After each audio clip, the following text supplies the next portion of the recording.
आप देख रहे हैं सौगंध टीवी। जिस तरीके से बिहार विधानसभा चुनाव आगे बढ़ रहा है, कहीं ना कहीं राजनीति अपने चरम पर आ चुकी है। जहां एक तरफ सीटों को बंटवारा को लेकर के चर्चा हो रही थी, वहीं कहीं ना कहीं अब इस तरीके के नाम सामने आ रहे हैं जो राजनीति से कोई लेना देना नहीं रखते। मैथिली ठाकुर का बात करें, उनको अलीनगर सीट से चुनावी मैदान में उतारा गया। अब लोग कह रहे हैं कि नेताओं की कमी पड़ गई थी, कि लोगों की लोकप्रियता का फायदा उठाने के चक्कर में अब अलग अलग कलाकारों को भी टिकट दी जा रही है। पर तमाम विषयों पर बातचीत करेंगे। रतन रंजन बिहार से हमारे साथ मौजूद है। रतन जी, किस तरीके से देख रहे हैं बिहार विधानसभा चुनाव में? क्या नेताओं की कमी पड़ गई बीजेपी को? कलाकारों को टिकट दिया जा रहा है, अलग अलग क्षेत्रों के लोगों को अप्रोच किया जा रहा है, पवन सिंह को उतारा जा रहा है चुनावी प्रचार में, तो कैसे देख रहे हैं? सबसे बड़ा नेता तो नीतीश जी हैं और सबसे बड़े कलाकार हैं। इनसे वाला कोई कलाकार हो सकता है? ईवीएम लेकर चल रहे हैं, ईवीएम हैकिंग कर रहे हैं क्या? ईवीएम हैकिंग नहीं कर रहे हैं। नीतीश जी का विकास जो है कि इस बार जनता का दिल हैक कर लेगा। आप जो कह रहे हैं कलाकार नेता, सबसे बड़ा कलाकार तो यही है चचा।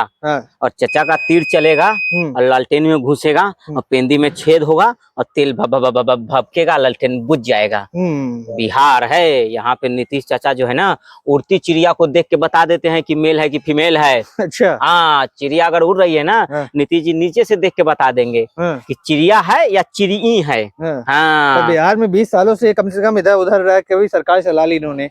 अभी भी बिहार के लोग पलायन करने पर मजबूर हैं। बिहार में रोजगार की कमी है। ये तो चलिए जो है वो अगले वाले जो है छोटे मियाँ और बड़े सुभाष नल्ला, वो तो कह रहे हैं कि हर परिवार को नौकरी दे देंगे। 2,76,00,000 सरकारी नौकरी कहाँ से ले आएंगे बिहार में? नौकरी देंगे, गलत नहीं बोले, नौकरी देंगे, लेकिन नौकरी के बदले कितना कट्ठा जमीन लिखवा लेंगे ना, क्या कोई गारंटी नहीं है। पूरा बिहार निकल जाएगा रतन जी 2,76,00,000 नौकरियां देने में। हाँ, तो पूरा बिहार ही कब्जा करने के चक्कर में है ना। अलग से वो लैंड बनाएंगे, तेजस्वी लैंड, जैसे स्विट्जरलैंड है ना और लैंड है, तो वो बनाएंगे तेजस्वी लैंड। नौकरी देंगे और बस वही जमीन तेजस्वी लैंड है ना। तो उनके चक्कर में मत पड़ना आप। कहते कुछ है और करते कुछ है। और सबसे अच्छा नीतीश जी से अच्छा कोई है ही नहीं है। और बटन दबाइए तीर का, जहां देखे तीर वहीं जाए फिर। नहीं, पर लोग कह रहे हैं कि नीतीश बाबू को केवल इस बार चेहरा बनाया गया, चुनाव जैसे जीतेंगे मुख्यमंत्री कोई नया आ जाएगा, जैसे बीजेपी हर बार करती है। प्लानिंग तो वही है। आप सब ये बात बोल बोल के सबको ढिंढोरा आप पहले ही पेड़ दिए। मतलब जोर जोर से बोल के स्कीमें नहीं बताना है। या पहले ही बोल के डरा दो क्या नीतीश चाचा को? ये प्लान है बीजेपी का, जैसे महाराष्ट्र में हुआ था, है ना। पहले थे शिंदे साहब, है ना, शिंदे साहब, उसके बाद आगे फडणवीस जी। तो वही हाल है। देखो अभी बिहार में वही प्लानिंग चल रहा है कि बहुत दिन चाचा आप रह लिए बिहार के गद्दी में, बहुत अधिक कर लिए। अब क्या है, इस बार देखो बीजेपी लड़ रही कितना पे? 101 नहीं, अरे महाराज 141 पकड़िए ना। कैसे? अब मोदी के हनुमान, अच्छा, चिराग पासवान। हाँ, अब मोदी के चेला जितना मांझी जी, वो खुद है 75 साल का, मोदी जी को कहते हैं गुरु। भाई गुरु कौन सा चेला है ना? गुरु छोटा और चेला बड़ा, तो उनको भी जोड़िए और उनको भी जोड़िए। सिलेंडर छाप उपेंद्र कुशवाहा, सब तो मोदी जी के ही हनुमान है ना। मोदी जी इधर बोलेंगे कि आ जाओ भाई इधर, तो सरकार इधर मिलके बनाते। तो इस बार तो नीतीश चाचा का फील्डिंग सेट हो गया है। हाँ, तो लग रहा है डर था थोड़ा, क्योंकि इस तरीके के कलाकारों को अगर आप उतारेंगे, मैथिली ठाकुर को आपने चुनावी मैदान में उतारा, जो जंगल राज बिहार कहा जाता था, अब क्या लगता है मैथिली ठाकुर इतनी सक्षम नेता है कि बिहार का विकास करने में योगदान दे पाएंगे? नहीं, ये तो बीजेपी की समझ लीजिए कि एक मतलब ये है, बीजेपी कहती है कि कार्यकर्ताओं की पार्टी है, कार्यकर्ताओं की पार्टी है। और कार्यकर्ता वहाँ 5 साल से मेहनत कर रहा है, उसको बीजेपी लॉलीपॉप दे रहा है। और चुनाव में किसको उतारा जा रहा है? मैथिली ठाकुर को, जिसका ना तो एक राजनीतिक अनुभव है, ना उम्र का अनुभव है, 25 साल उम्र है। और जो कार्यकर्ता वहां से मेहनत कर रहा है, उस बेचारे का टिकट काट लिया, पेट पे लात मार दी मैथिली ठाकुर ने, तो दूसरे का हिस्सा खा गई ना। मैथिली ठाकुर चाहे कोई भी हो, बीजेपी को सोचना चाहिए कि आप को विचारधारा पे लोग वोट देते हैं, ना कि आपके कैंडिडेट के पर्सनालिटी पे, कि वो कौन है, कैसा दिखता है, नहीं है ना। तो बीजेपी को सोचना चाहिए ये बात कि भाई आप किसी को, ना तो मैथिली ठाकुर ने बीजेपी के लिए कभी झंडा ढोया, ना बीजेपी का कभी प्रचार किया, ना वो तो अपने सोशल मीडिया पे लिखती है कि वो दिल्ली से हैं, दिल्ली से हैं, सोशल मीडिया पे लिखती हैं कि दिल्ली से है वो। और आज वो मैथिली की बेटी बनी फिरी है ना। तो ठीक है, कलाकारों का सम्मान है, लेकिन कलाकारों को कला के क्षेत्र में रहने दिया जाए, राजनीति में राजनेताओं को लाया जाए। विपक्ष पर आ जाते हैं थोड़ा, क्योंकि विपक्ष भी बड़ा आक्रामक रूप में सामने आ रहा है। इंडिया अलायंस है, हालांकि कांग्रेस पार्टी के कुछ नेताओं को एयरपोर्ट पर पीट दिया गया, वो टिकट बंटवारे को लेकर जो कुछ उनके पार्टी के अंदर का भीतर का मामला है। जनसुराज भी चुनावी मैदान में है।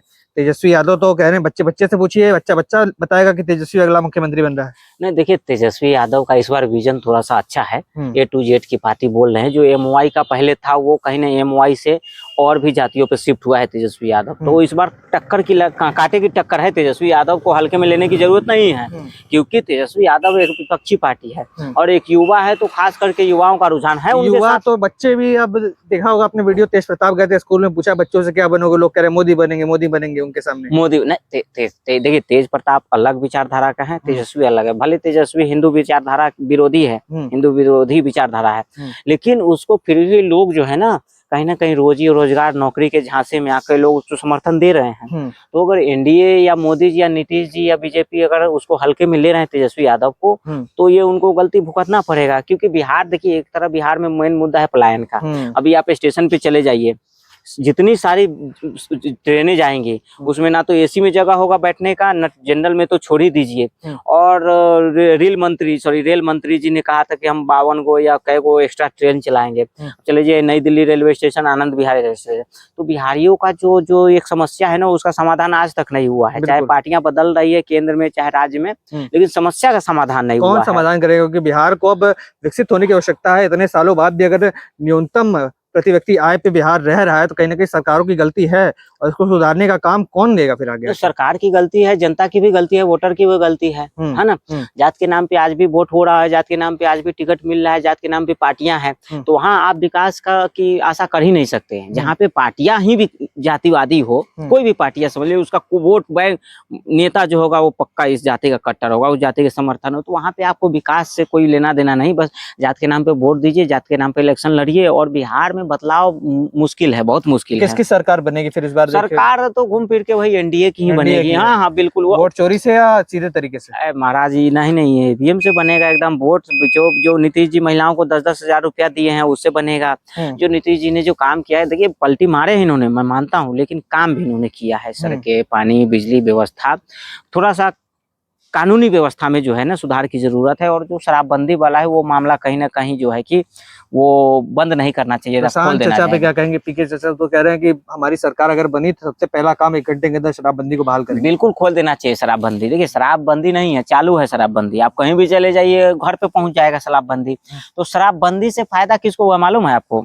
नेताओं को, MP विधायक, थानेदार को, और जो लोकल में जितने भी शासन प्रशासन है उनको। और शराबबंदी में फंसाया किसको गया? गरीब आदमी को, जो शराब पी के पकड़ा गया, जो शराब लेते पकड़ा गया। शराब में किसी ठेकेदार को नहीं देखे होंगे आप, जेल गया है।